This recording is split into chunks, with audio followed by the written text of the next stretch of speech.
Somewhere in the Ural Mountains of central Russia, a city exists that most of the world has forgotten. A city built entirely around a single mineral. A mineral that was once called magic, then it was called miracle, and then, slowly, as the bodies started piling up, it was called something else entirely. Killer dust. The product is chrysotile asbestos, and the city is called Asbest. Population, 64,000. Named quite literally after the substance that built it, sustained it, and continues to define it to this day. This is the last major asbestos production complex operating at full industrial capacity on Earth. And what happens inside its walls is something most governments around the world have spent decades trying to stop. Over 67 nations have enacted full or partial bans on the mining, manufacturing, sale, and use of asbestos in any form. The European Union banned it, Australia banned it, Japan banned it. Canada, once one of the world's largest producers, finally shut its mines down in 2012. The World Health Organization has classified all forms of asbestos as a confirmed Group 1 human carcinogen. It kills an estimated 255,000 people every single year. And yet, this factory is still running. I'm standing at the outer perimeter of the Uralasbest mining and processing complex. The scale of this place is hard to put into words. The open pit mine behind me stretches roughly 18 kilometers long and nearly a kilometer deep. It is one of the largest open pit mines on the planet.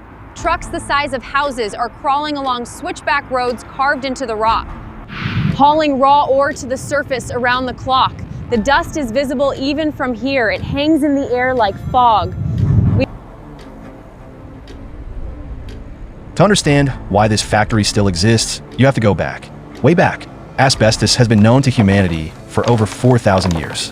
The ancient Greeks wove it into cloth. They noticed it would not burn. The word asbestos itself comes from the Greek word meaning indestructible. For centuries, it was considered one of the most extraordinary natural materials ever discovered. Fireproof, lightweight, incredibly strong, resistant to chemical corrosion, virtually indestructible when woven into composite materials. By the early 20th century, asbestos had become one of the most important industrial minerals in the world. It was embedded into the infrastructure of modern civilization. Roofing shingles, floor tiles, brake pads, insulation for pipes, boilers, electrical wiring, cement sheets, shipbuilding, even protective clothing for firefighters. At its peak in the 1970s, global production exceeded 5 million metric tons per year. Entire economies depended on it. Entire towns were built around it. And then the study started coming in. Researchers had suspected something was wrong as far back as the 1890s. Doctors in London noted unusually high rates of lung disease among textile workers who handled asbestos fibers. By the 1930s, the medical term asbestosis had entered the literature. It described a chronic, progressive scarring of the lungs caused by inhaling microscopic asbestos fibers. These fibers, thinner than a human hair, could penetrate deep into lung tissue and lodge there permanently. The body could not break them down, could not expel them. They simply stayed, year after year, triggering inflammation, scarring, and eventually, in many cases, cancer. But the worst was yet to come. In 1960, a groundbreaking study linked asbestos exposure to mesothelioma, a rare and almost universally fatal cancer of the lining of the lungs and abdomen. The latency period could be 30 to 50 years. Workers who had been exposed decades earlier were now dying in enormous numbers. The asbestos industry had known about the dangers for years. Internal documents would later reveal systematic efforts to suppress research, discredit scientists, and delay regulation. What do we do now? Inside the processing complex, the operation is divided into several enormous buildings, each dedicated to a different stage of fiber extraction and grading. I'm currently in what they call the primary crushing hall. The noise here is extraordinary.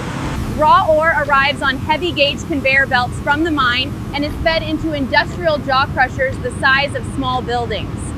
These machines break the ore down into progressively smaller pieces, separating the fibrous chrysotile veins from the surrounding rock. The dust suppression systems are running, spraying water mist across the conveyors, but fine particulate is still visible in the shafts of light coming through the high windows. The Uralasbest complex is the largest single asbestos mining and processing operation in the world. At its peak during the Soviet era, it employed more than 50,000 workers and produced over 1 million metric tons of raw asbestos fiber per year.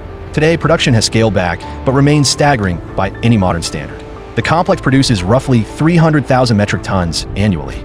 That is more than the combined output of every other remaining producer on Earth. The mine operates 24 hours a day, 7 days a week.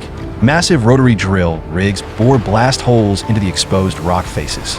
Controlled detonations fracture the ore body. Fleets of Bell AZ haul trucks, each capable of carrying 220 tons of material, transport the blasted ore to the surface. From there, it enters the processing plant, where it is crushed, dried, separated, graded, and packaged for export. I've moved into the fiber separation area now.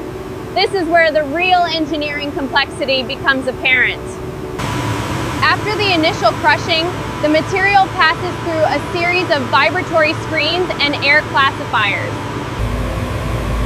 The principle is surprisingly elegant.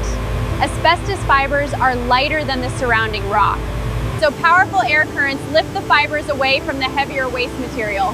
The fibers float upward while the rock drops down and is removed. It is like watching the mineral being combed out of the stone by invisible hands. Everything vibrates. You can feel it through the floor, through your chest. The grades of fiber produced here are carefully controlled. They range from long, high-quality textile-grade fibers, which are the most valuable, down to short fibers used in cement and friction products. Quality inspectors at each stage pull samples and examine them under magnification. The fiber length, flexibility, and tensile strength are all measured. This is not a crude operation. It is a precisely engineered industrial process that has been refined over more than a century of continuous operation. And this is where the controversy becomes most acute. Russia does not merely tolerate asbestos production. It actively promotes it. The Russian government has long maintained that chrysotile asbestos, the specific type mined here, is fundamentally different from the amphibole varieties of asbestos, such as chrysotile and amosite, which are universally acknowledged to be extraordinarily dangerous. Russian officials and industry-funded scientists argue that chrysotile fibers are less biopersistent, meaning they dissolve more quickly in lung tissue, and therefore pose a significantly lower health risk when used under what they describe as controlled conditions.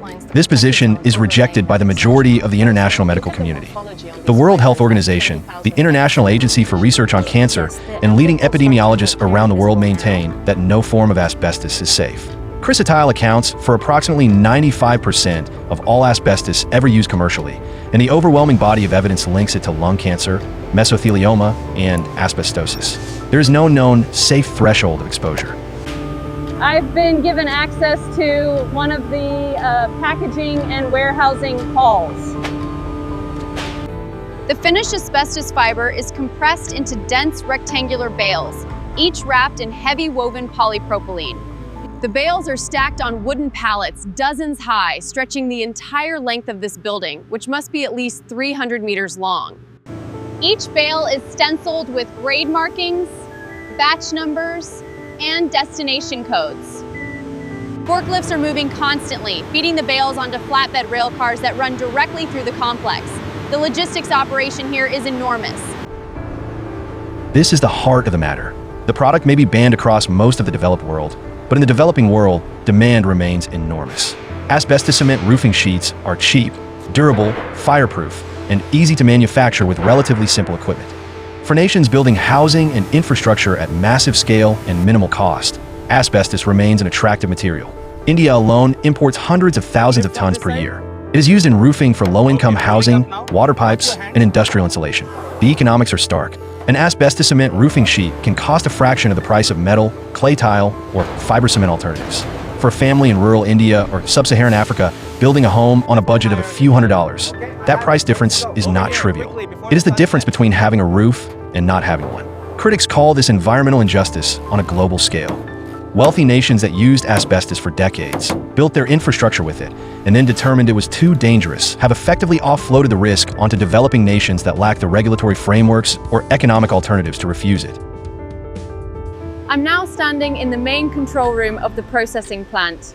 It is a surprisingly modern space. Banks of monitors display real-time data from sensors throughout the facility, conveyor speeds, airflow rates in the classifiers, dust concentration levels in various zones, temperature readings from the drying kilns. There are about a dozen operators in here, monitoring the entire production line from this single room. One of the senior engineers told me, off the record, that the dust monitoring systems have been significantly upgraded in the last 10 years. He said fiber concentrations are now kept below Russian occupational exposure limits, which he described as among the strictest in the world. but he acknowledged that those limits are higher than what most Western countries would consider acceptable. Worker safety at this facility has been a subject of intense scrutiny and debate. The company maintains that modern dust suppression technology, enclosed processing systems, and respiratory protective equipment had dramatically reduced worker exposure compared to decades past. They point to company-funded medical surveillance data, showing, they claim, no elevated rates of asbestosis or mesothelioma among current workers. Independent verification of these claims is difficult. Access to the facility by international journalists, researchers, and health organizations has been limited. Several investigative reports over the past 2 decades have documented cases of asbestos-related disease among former workers and residents of the surrounding city. The city of Asbest itself sits directly adjacent to the open pit. Residential neighborhoods are within a few hundred meters of the mine's edge. Dust from mining operations has been documented settling on homes, gardens, and playgrounds. A 2019 study published in an international occupational health journal estimated that residents of Asbest had mesothelioma rates significantly higher than the Russian national average.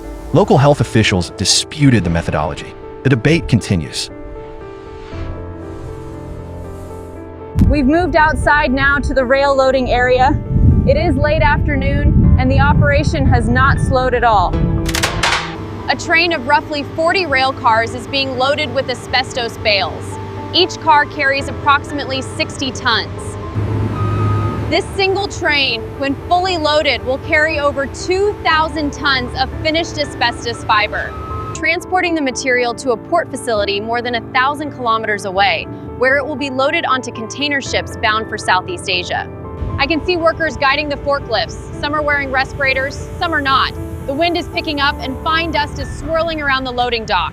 The geopolitics of asbestos in the 21st century are extraordinarily complex. Russia is the world's largest producer and exporter. Kazakhstan and China also produce significant quantities. The Russian asbestos lobby, known formally as the Chrysotile Association, is a powerful political and economic force. It funds scientific research, sponsors international conferences, and actively lobbies against asbestos bans in developing countries. It has been accused by public health organizations of employing tactics strikingly similar to those used by the tobacco industry decades ago. Funding sympathetic research, attacking independent scientists, and promoting the narrative of safe, controlled use. In 2018, a photograph went viral showing bags of Russian asbestos stamped with a seal bearing the face of the American president at the time, along with text praising his administration's perceived friendliness toward the industry. The image was confirmed to be authentic. It was taken at this very facility.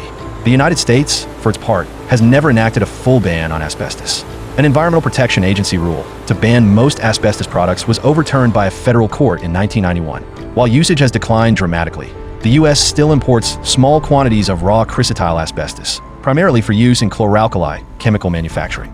As of recent years, new legislation has been introduced, but full implementation remains ongoing.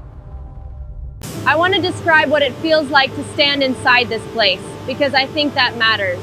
The factory is enormous, yes. The machines are impressive. The engineering is real. But there is something else. There is a weight here. Every person I have spoken to knows what this product does. The workers know, the engineers know, the managers know. And they continue to be careful because this is their city, this is their livelihood. One worker told me his father worked here and his grandfather before that.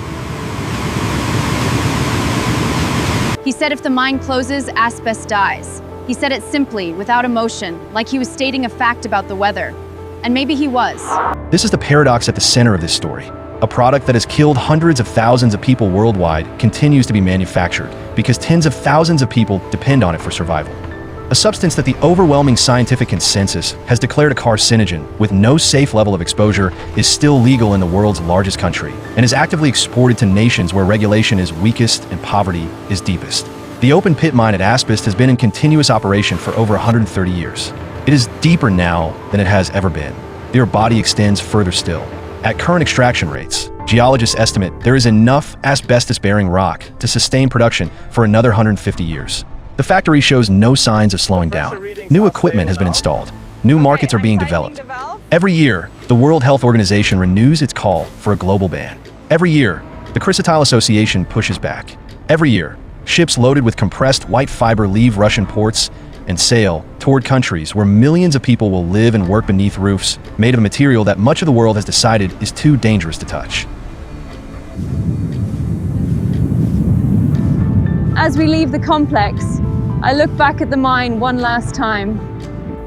The pit is so vast it has its own weather. Mist and dust swirl at the bottom like clouds trapped in a bowl.